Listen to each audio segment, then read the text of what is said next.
Assalamualaikum warahmatullahi wabarakatuh. Eh, saya Muhammad Arif Muhajir dari kelompok 1 Universitas Muhammadiyah Yogyakarta, jurusan Ilmu Ekonomi, bersama Muhammad Fernanda. dan kami sekarang sedang berada di Jamur Gamol, Gamping, Sleman, bersama dengan Pak Suparman sebagai pemilik usaha Jamur Gamol. Gimana kabarnya, Pak? Alhamdulillah semua Alhamdulillah sehat. sehat. Kita diberi kesehatan lancar semuanya. Amin. Jadi betul. Selama COVID gini gimana Pak perkembangan usahanya? Untuk COVID ini kita sebagai petani jamur yang sebelumnya tidak mengira akan adanya COVID, kita menyesuaikan apa yang selama ini menjadi program dari pemerintah, khususnya protokol kesehatan untuk menerima tamu, untuk menerima kunjungan ataupun menambah produktivitas selama pandemi ini. Seperti itu. Jadi kita penyesuaian lah. Ya benar-benar. Awal mula ide usaha jamur itu gimana sih Pak idenya? Awal mula ide budidaya jamur di Jamur Gamol itu saya dulu terinspirasi Mas 20 tahun yang lalu di daerah jauh dari sini itu saya melihat ada tanaman jamur. Tanaman jamur kalau nggak keliru itu juga jamur tiram yang sekarang dibudidayakan di Jamur Gamol ini. Nah, jamur tiram itu saya berpikir kalau di daerah saya kira-kira bisa hidup nggak ya, karena daerah sini sama daerah pegunungan itu juga berbeda suhunya, berbeda alamnya. Tapi dengan keyakinan setelah 20 tahun saya membuktikan ternyata saya pernah mencoba itu 5 biji ternyata hidup Mas. Ya sehabis itu saya kembangkan, saya buat beli 500 diplok, ternyata bagus perkembangannya. Terus untuk pemasaran juga alhamdulillah lancar semua dulu. Terus saya nambah sambil belajar cara membuat, cara budidaya, dan cara sampai ke pengolahan, sampai ke penerima pengunjungan atau edukasinya. Jadi ada nggak Pak perbedaan kualitas gitu antara jamur yang dibudidayain yang di gunung sama yang di sini, yang kayak bukan gunung di dataran rendahnya? Untuk kualitas itu sebenarnya sama Mas. Jadi tergantung kita yang mau bikin, soalnya itu kan tergantung nanti di nutrisi. Kualitas itu di nutrisi, campuran antara komponen kayak bekatul, kayak gamping itu perbandingannya lebih banyak, nutrisinya lebih bagus. Jadi hasilnya juga lebih bagus. Nah untuk dataran tinggi sama dataran rendah nggak ada masalah. Nggak ada masalah. Nggak ada masalah. Tergantung nutrisi nih. Dari petaninya langsung gimana dari ya? petaninya langsung. Berarti nggak ada perbedaan antara kualitas sama di gunung sama di sini itu nggak ada? Nggak ada. Nggak ada. Yang membedakan cuma suhu. Oh suhu. Iya. Nah di sana itu cukup pakai kabut penyiramannya.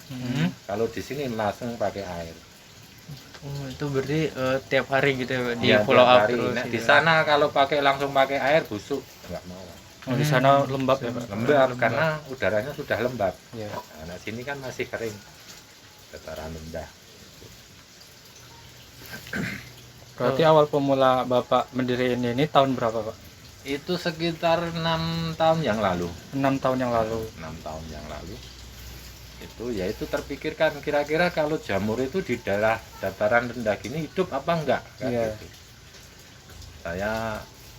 Saya coba, saya amati, kok ternyata hidup bagus. Nah, kan gitu. Itu berapa lama Bapak uji coba itu jamur itu? 2 tahun. 2 tahun. Itu baru pas uji coba dulu. Uji coba sama pemasaran, Mas. Oh, pemasarannya. Iya, pemasarannya. Jadi 2 tahun itu saya kan mikirnya gini, nek saya iso nandur banyak 1 tahun kan saya tumbuh HP. Terus nek saya itu punya banyak, ini pemasarannya gimana? Nah, kan gitu. Dulu kan belum segencar online, Mas. Oh iya. Iya, Dulu benar. belum segencar online. Nek, jadi ya sekitar 8 tahunan. Itu masih pakai papan nama saya di SD nggak mau. Oh, di sana itu. Pakai papan Depan nama. itu. Jual jamur. Nah, itu banyak konsumen masuk, bakul masuk. Akhirnya apa, Mas? Sini kekurangan. Nah, nek kekurangan kan otomatis pelanggan pada lari ngecewakan toh. Iya. Wong di parane ternyata ora ono. Akhirnya saya berpikir, wah ini jane nek bikin sendiri, buat sendiri bibit itu lebih bagus karena kita tidak tergantungan dengan orang yang membuat bibit. Benar. Dengan cara kita bikin bibit mau stok berapa ribu kan orang masalah. Iya. Nah, kan gitu. Terus sehabis itu kok timbul masalah baru.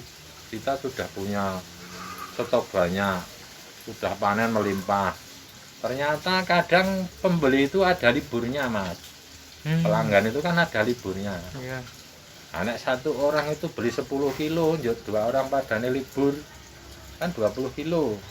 Nek libur sehari nggak masalah. Nek libur seminggu, nah kan berarti barang ini nggak bisa terjual. Iya, benar. Berarti kita harus mikir lagi, oh ternyata dibikin olahan. Itu. Terus kita eksperimen sama Mbok Wedok itu, sama ibunya. Eksperimen bikin keripik, bikin kerupuk, itu aja nggak sekali jadi, Mas. Soalnya dulu di internet itu belum seperti sekarang. Iya. YouTube dulu kan nggak ada resep-resep apa-apa itu. Iya. Anak sekarang tinggal buka aja kan. Ya, ada apa Ribuan. aja. Berarti dulu tuh langsung praktek Langsung gitu ya? praktek, Mas, malah Iya. digeguyu. Iya. Wong saya kok dulu itu kok ya dia mikir gini, ini barang teles, barang basah kok iso langsung jadi kering, kok jadi keripik kan. Itu salah satu contoh produknya keripik jamur itu. Terus iki meres kepiye yo, ternyata terus masih saya mikir, terus nggak langsung jadi loh itu. Nanti terus pakai alat opo ora dadi. Oh ternyata itu digoreng 2 kali Biar renyah. ya, baru renyah. Nah, kan gitu. Jadi belajar langsung orang delok blas. Iya, biar tahu. Dulu belum punya ini, Google. biar tahu plus minusnya. Nah, gitu. betul. Nah, ini kan tinggal tek. Iya. Terus selain budidaya jamur sama produksi jadi keripik jamur, ada apa aja tuh Pak produknya Pak? Selain Budidaya jamur sama tadi kan buat keripik jamur kan. ada bakso, Hmm. nugget, terus tahu bakso, kaldu jamur, sama keripik degan dulu, Mas. Keripik degan ini. Yang sekarang itu yang masih sedia itu saya ngoyake di kaldu jamur, Mas. Jadi jamur itu dikeringkan kayak itu, seperti itu ada itu sedikit. Tuh, jadi ngoyak makanan sekarang itu orang kayak keripik, kerupuk, nugget itu wis ora gumun gitu kan. Iya. Wis ora apa ya? Orang itu wis biasa, oh iki kerupuk, iki keripik, iki nugget. Tapi nek di kaldu jamur kan permintaannya masih tinggi, Mas. Dari Iya. Bogor. Itu dari jamur kering itu dikeringkan, jamur tiram dikeringkan, dibuat bubuk, kirim ke sana. Itu udah jadi itu ya kaldu ya Pak? Lagune hargane kaldu itu bahan mentahnya saja saya bisa jual sekitar 400 per kilo. Per kilo 400. Wah, lumayan. 400 Itu per kilo. di Bogor aja. Bogor aja. Nah, untuk olahan lain-lain kan karena pandemi ini memang agak berkurang. Ya ora agak sih, dan berkurang kok mas. Dulu rame banget sebelum pandemi itu, luar Iya, biasa. lagi itu juga kan apa booming-boomingnya Oh, jamur itu. Olahan-olahan Booming-boomingnya jamur. kita sudah ada pengembangan buat rumah makan di Iya. sawah barang itu mas. Iya, rumah jamur itu ya. Oh, udah bikin apa omah-omahan, bikin itu tutup jebret. Oh, udah tutup sekarang. Ya tutup toh, nggak ada pembeli, nggak ada dana. Semenjak pandemi atau gimana Pak? Karena pandemi. Oh, pandemi. Yang awal Delta atau Yang pertama, yang pertama? yang itu kan saya di bulan Februari. Februari itu saya bangun di tengah sawah. Beli semua apa listrik beli, nggak belum ada apa nih saluri, terus rumahnya beli. Lalu pandemi ya tutup. Gimana? Iya. Nggak ada pembelinya. Iya. Dari beberapa produk Bapak ini yang paling itu apa Pak? Laris. Yang dominan laris? Dominan keripik mas. Oh, keripik. Keripik. Berarti fokusnya lebih ke produksi keripiknya. Keripik ya, Pak? sama kaldu jamur. Kaldu itu ya. Kaldu jamur. Bahan mentah kaldu. Tapi ada juga es krim gitu ya Pak? Es krim ada. Ada. Ada. Cara ngolahnya itu gimana Pak? Tinggal pakai mesin. Oh, mesin. Dulu manual anu mas, pakai blender itu. Terus Blender. kemarin ada dari dosen-dosennya gitu kan itu. Oh, dari UMY Masih juga. alat. Kayak anu apa jenenge? Itu pengabdian. Itu alatnya ya, Pak? Tangki. Nah itu sebelum itu masih sekarang 18, sekarang 3 tahun yang lalu itu lain. Itu alatnya dari PKM. Itu alat untuk apa Pak? Gimana? Alatnya untuk apa itu? Itu untuk pasteurisasi, jadi bikin bibit jamur. bibit Untuk jamur. sterilisasi Heeh, gitu ya, Pak. heeh. Itu dari program kemitraan dari UMY, Pak Oki sama PPKM apa PKM? PKM nih. PKM. Heeh. Kemitraan mahasiswa itu Heeh. sama dari Kemendikti. Bapak kan udah 6 tahun nih, berarti dari 2016 ya, Pak. Heeh. Strategi Bapak itu masarin, apalagi di pandemi gini gimana, Pak? Strateginya kita sekarang selain semuanya pakai online mas. Berarti Online dari kayak toko-toko online itu sudah masuk semua aja nih. Di Shopee, tapi karena nek keripik jamur itu kan harganya mahal mas, karena bahannya juga mahal, pengolahannya juga mahal, kebanyakan. Sementara masih pada bertanya dulu, banyak pertanyaan berapa per kilo, 120.000. Nah, ya cuma tanya dulu. nanti Tapi lengganan sing anu udah ada banyak langganan. Berarti dulu sebulan itu berapa Pak bisa ngasilin dari berapa jamur itu, berapa kilo jamur sebulan? sebelum pandemi apa pas pandemi? Sebelum pandemi dan setelah pandemi. Sebelum pandemi itu saya nek jamur itu sehari keripik itu kadang 5 kilo 10 kilo. Kalau jamur mentahnya Jamur mentahnya banyak mas. sebulan bisa sampai ratusan lebih. Wah lebih Hmm. lebih. Tapi karena pandemi ya nggak ada orang membeli. Hmm. Ya gimana, nggak sendirian kok. Iya. Gitu. Tapi strateginya ya kita pakai online, pakai apa ya, Shopee.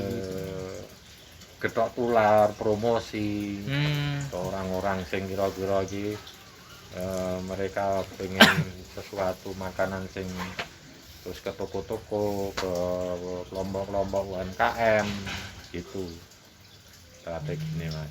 Jadi ya tetap kerjaannya apa ya, lebih dari pokoknya.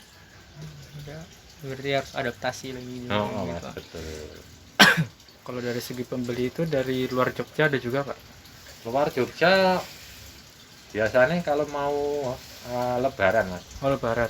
Meningkatnya itu banyak itu kan dari pakai apa, tapi minta kiriman online. Banyak.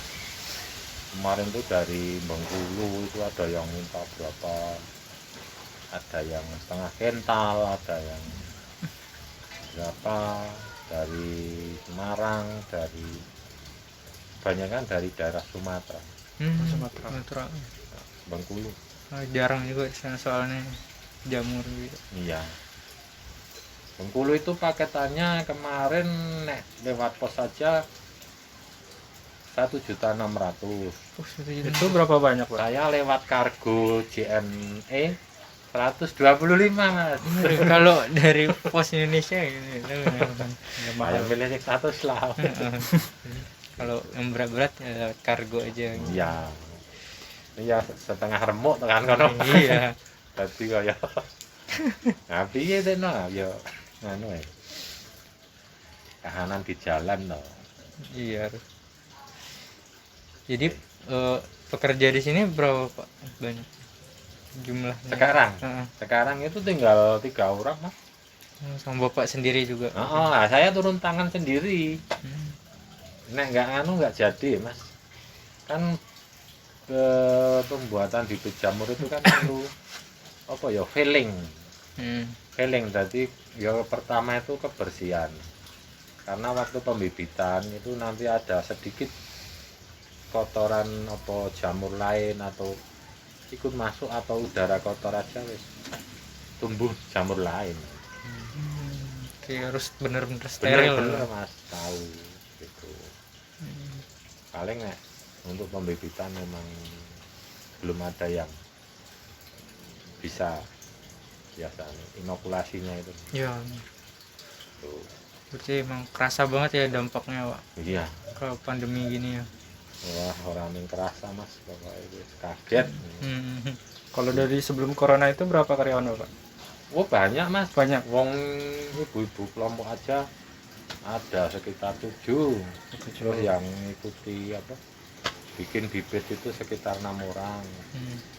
Tuh itu tiap hari kunjungan tamu itu terus keluar masuk biasa buat itu pandemi ya biasanya tompo duit abang-abang ora tompo. Iya. Seret nih. Stres ya. Wani saya sampai nambah modal itu sampai berani utang cari utangan di bank itu kan untuk nambah modal karena sudah jalan. Iya. Iya, iya. Nah, nambah modal, laku, HP, bikin uang tambahan modal tak untuk infrastruktur untuk bangunan. Iya. Nah, macet karena corona ya ikut macet lah. Tadinya nggak tahu ya Enggak. bakal ada corona Nek gini. tahu ya ora gelem rasa utang sikit apa. Heeh. Kapanane arekane ngono ya digedheke. Iya. Ya biasa ngono. Jadi kami juga dari mata kuliah itu juga ada Pak disuruh buat produk gitu Heeh. berupa kalau kami idenya tuh berupa sambal jamur gitu. Cuman sambalnya itu dari sambal-sambal Nusantara kayak sambal ijo, sambal terasi, terus banyak lah yang lain-lain sambal bawang. Nah menurut Bapak gimana sih potensinya gitu di pasar di Jogja maupun nasional kalau bisa? Nah itu ketok pasarnya masih bagus loh Mas. Soalnya nek jamur apa kayak produk-produk itu belum sebanyak olahan jamur yang lainnya. Nek bisa itu nanti kan nek bisa Mas jangan bikin hanya sama jamur tiram tok. Kan ada berapa berapa ratus Jenis atau jamur. berapa puluh jamur yang bisa kayak jamur kancing, jamur merang, jamur itu mantap loh Mas kalau dengan iya kan? Iya. Kuping. Jadi jangan terfokus hanya satu Jenis aja. jamur. Nggih, nek ning cuma jamur tiram tok jenengan mau masarke wah nanggung lah kan. Iya. Tapi nek ada macam-macam ke teman-teman dulu lah nanti kan bisa stok dulu aku enak kan biasanya kan gitu. Mulut ke mulut dulu. Nah, jadi kok enak kok bagus nanti laku. Saya ndelok pasarnya gitu. Hmm. Nek langsung besar kan nanti kayak nopo izin juga harus lengkap kan, Iya, kalau benar. masuk supermarket harus BIRT, harus Bepom gitu. iya halal kan gitu. Bapak di sini selain jamur tiram apa lagi? Saya baru kuping sama tiram. Oh, baru Baru dua itu tiram. aja Pak. Nah, untuk yang lainnya saya belum. Dulu misalnya untuk tiram sama kuping aja wis kewalahan. Hmm. Ini aja begitu bikin bibit langsung diambil petani. Langsung ya dia.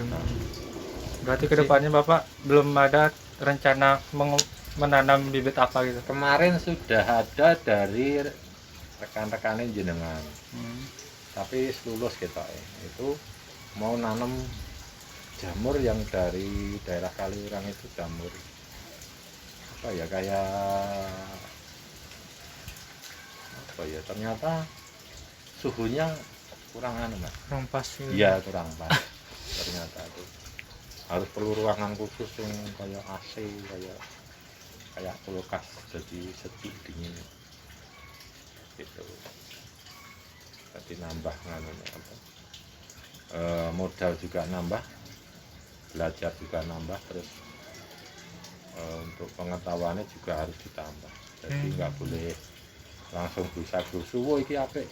Ternyata nanti malah rugi sendiri. Gampang terhasut gitu. Betul betul. Belum dipelajarin lagi. Betul betul. Bisa kan nanti kalau produksi mesin jamur di Iya, sini. bisa. Nah, cari di pasar nah, untuk nambah produksi ini masih pada nih, mau bikin sambal selain jamur tiram kan di pasar supermarket kan banyak.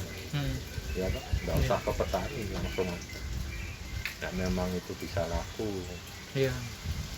Nah, yang pertama itu sambal itu karena enaknya dulu mas.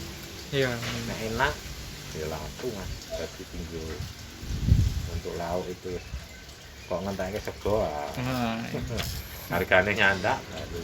Orang Indonesia kan kalau nggak ada sambal ya susah makan. Lengkap.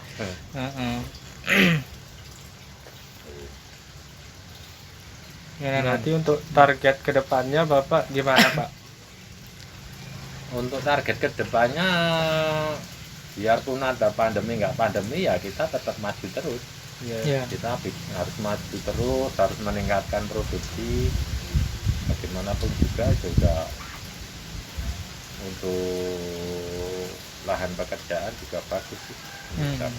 Yang lapangan kerja baru. Lapangan kerja bagus. Berarti kan Bapak udah vakum 2 minggu nih. Iya. Vakum 2 minggu, terus memulai lagi kapan Pak? Paling nanti nek awake sehat paling mas. Sehat. 2 minggu lagi. Oh iya. Kurang lebih seperti itu. Kurang enak badan, susah kalau mau aktivitas Iya. lagi. Nah, awalnya kurang sehat ya nganu masih apa liar bergerak itu tetap belum maksimal. Iya. Ini banyak sih pesanan bikin bibit sama olahan-olahan bakso terutama nih hari-hari kemarin itu yang pesanan untuk olahan itu seperti itu.